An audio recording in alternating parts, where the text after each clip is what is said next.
بسم اللہ الرحمن الرحیم۔ اللہ کے نام سے شروع جو بڑا مہربان نہایت رحم والا ہے۔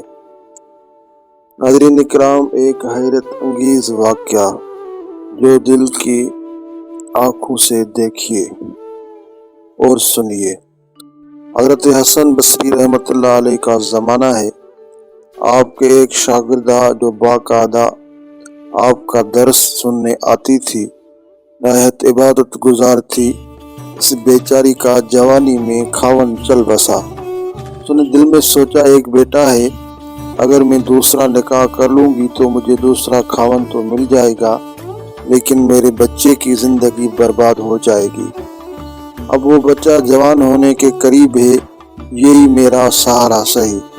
لہذا اس عظیم ماں نے یہی سوچ کر اپنے جذبات کی قربانی دی۔ وہ ماں گھر میں بچے کا پورا خیال رکھتی تھی، لیکن جب وہ بچہ گھر سے باہر نکل جاتا تو ماں سے نگرانی نہ ہو پاتی۔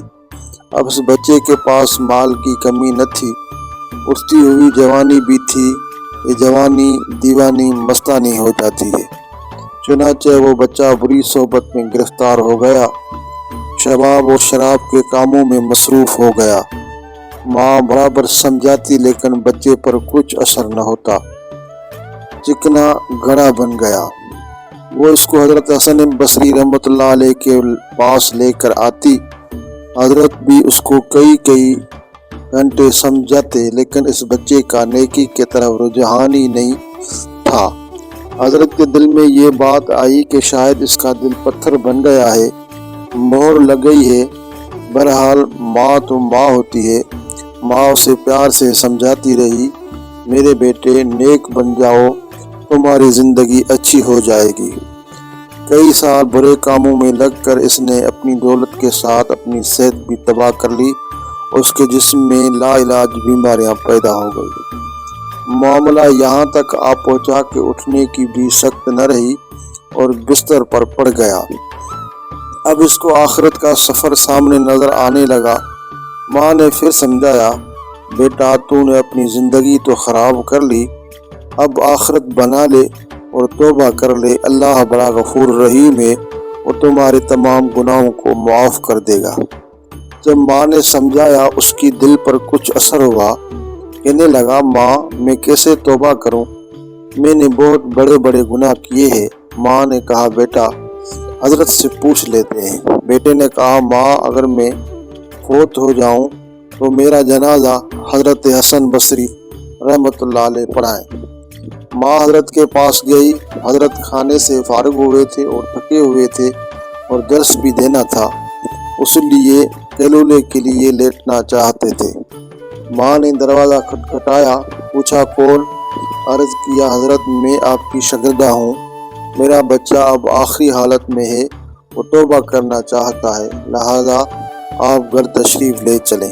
حضرت نے سوچا، یہ پھر دھوکہ دے رہا ہے اور میرا وقت ضائع کرے گا تو اپنا بھی کرے گا۔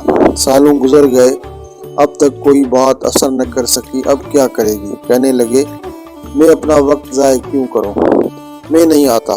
ماں نے کہا، حضرت اس نے یہ بھی کہا کہ اگر میرا انتقال ہو جائے تو میرا جنازہ حضرت حسن بصری رحمۃ اللہ علیہ پڑھائیں۔ حضرت نے کہا، میں اس کے جنازے کی نماز نہیں پڑھاؤں گا، اس نے تو کبھی نماز ہی نہیں پڑھی تھی۔ اب وہ شاگردہ تھی، چپ کر گئی، روتی ہوئی گھر آ گئی۔ بیٹے نے پوچھا، کیا ہوا؟ ماں نے کہا، ایک طرف تیری حالت، دوسری طرف حضرت نے انکار کر دیا۔ اب یہ بات بچے نے سنی تو اس کے دل پر چوٹ لگی اور کہا، ماں میری ایک وصیت سن لیجیے۔ ماں نے پوچھا، بیٹا وہ کیا؟ عجیب وصیت؟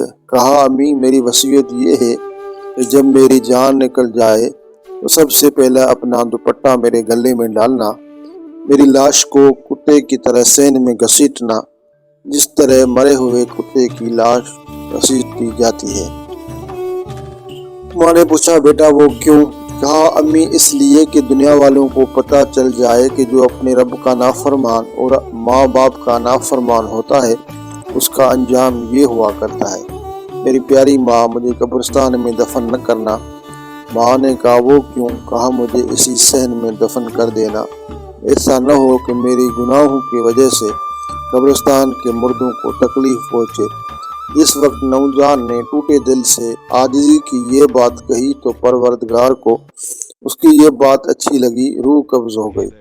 ابھی روح نکلی ہی تھی کہ ماں آنکھیں بند کر رہی تھی تو دروازے پر دستک ہوئی۔ پوچھا کون؟ جواب آیا حسن بصری ہوں۔ کہا حضرت آپ کیسے؟ فرمایا جب میں نے تمہیں جواب دے دیا اور سو گیا تو خواب میں اللہ رب العزت کا دیدار نصیب ہوا۔ پروردگار نے فرمایا حسن بصری تو میرا کیسا ولی ہے؟ میرا ایک ولی فوت ہو گیا، اس کے جنازے پڑھنے سے انکار کرتا ہے۔ میں سمجھ گیا کہ اللہ نے تیرے بیٹے کی توبہ قبول کر لی ہے۔ تیرے بچے کی نماز جنازہ پڑھانے کے لیے حسن بصری کھڑا ہے۔ اے اللہ تو کتنا کریم ہے کہ مرنے سے چند لمحہ پہلے اگر کوئی بندہ شرمندہ ہو جاتا ہے تو اس کی زندگی کے گناہوں کو معاف کر دیتا ہے۔